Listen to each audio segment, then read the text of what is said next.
Alright YouTube, we're going to try and go ahead and put in the Apex Ultimate Striker Block Kit. Got the gun apart already, and the parts that we're going to get are going to be in this little bag, because there's 3 parts. There's that little spring right there, the new striker block, and this plastic little wedge that will come in, will be a critical part. So we're going to try not to lose those 2 pieces. I'm going to leave in the bag for now. What happens is you'll need to remove your rear sight, and as you do, there'll be a plate and again another plunger and spring underneath that. So as you get it removed, they send you a plate to fit in here.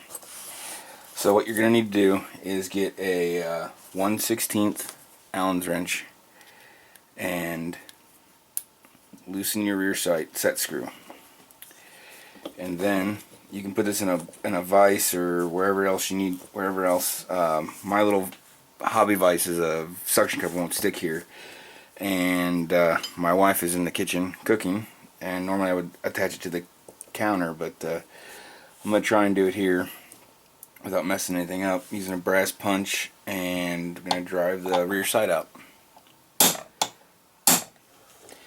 We're almost there now. So you want to go slow at this point. You'll see we're starting to uncover a groove there, and that's where that plate's going to be hiding out. Okay, I should have stopped. The plate used to be shiny, and in my gun it is now black. So we'll slide that over. Woo! I don't know if you'll be able to see that, but that plate is black. They used to be a shiny silver colored. And I lost my rear sight.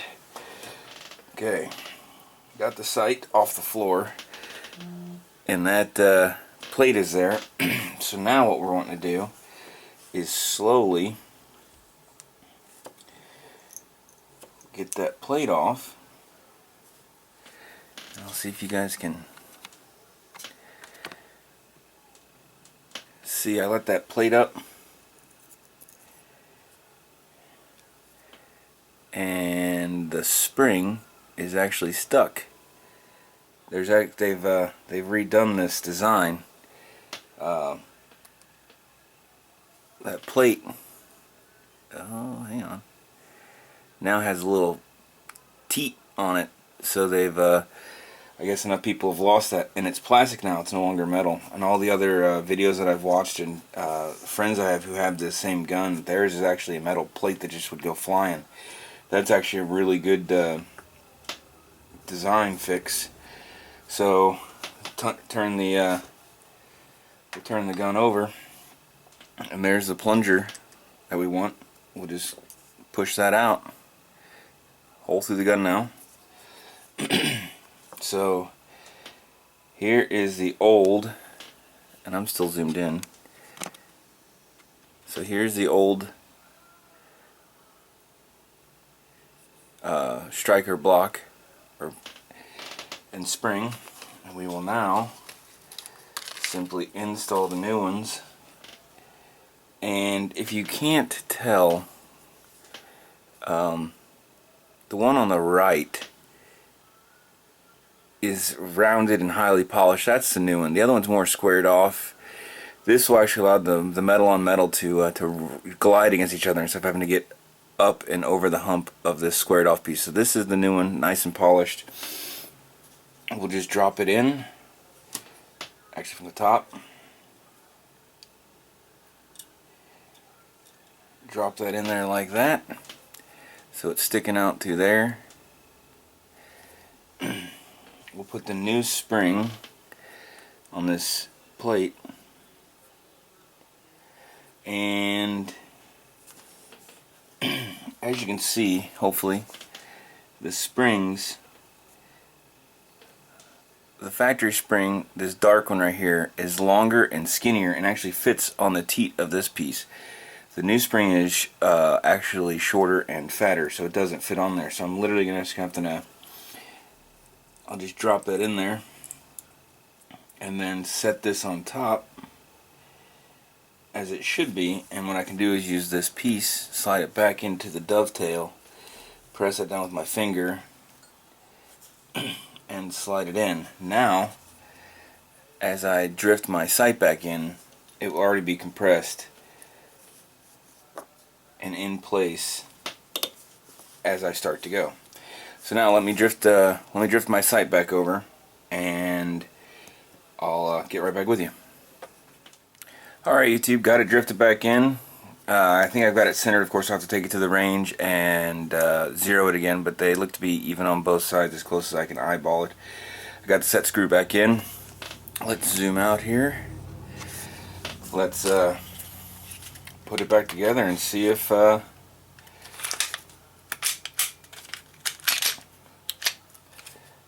put that back in,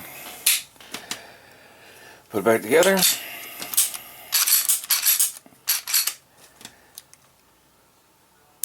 Oh wow, it is ridiculously smooth.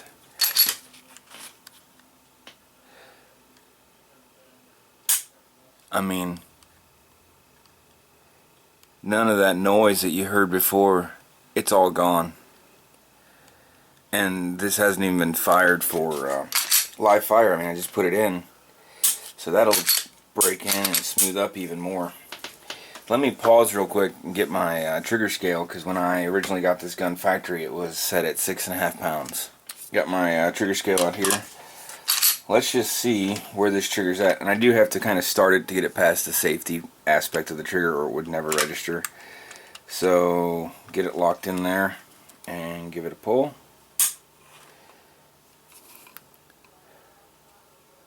£5. See if we can replicate that.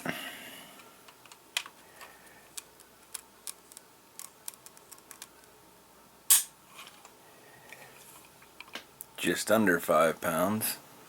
Almost 5 and almost 4.5. Try it again.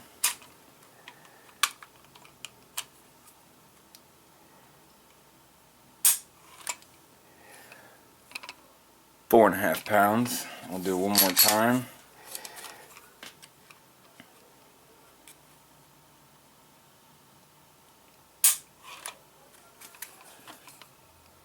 £4.5.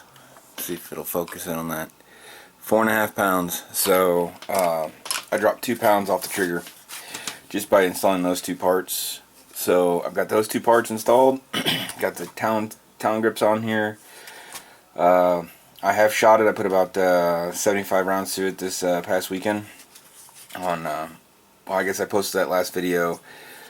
I made it on Sunday. I went shooting that Sunday. Uploaded that video Monday or Tuesday, I guess. Today's Thursday evening. So I can't wait to shoot that again. That trigger feels amazing. It is buttery smooth. But yeah, the M&P Pro series. This is my new IPSC gun. I will be shooting the 1911 for IDPA. But I can't wait to shoot. This in my first competition. And it's been raining like crazy here in Missouri. We've had tornadoes and hail and thunder and lightning almost every day for the last week or so. Even when I shot on Sunday, it was a nice Sunday morning, but by Sunday evening it was thunderstorms, and haven't been able to get outside since. But there may be a break in the rain this weekend. It's supposed to be pretty cold, but hopefully I got the range at least get a few rounds on video for you guys. Thanks for watching.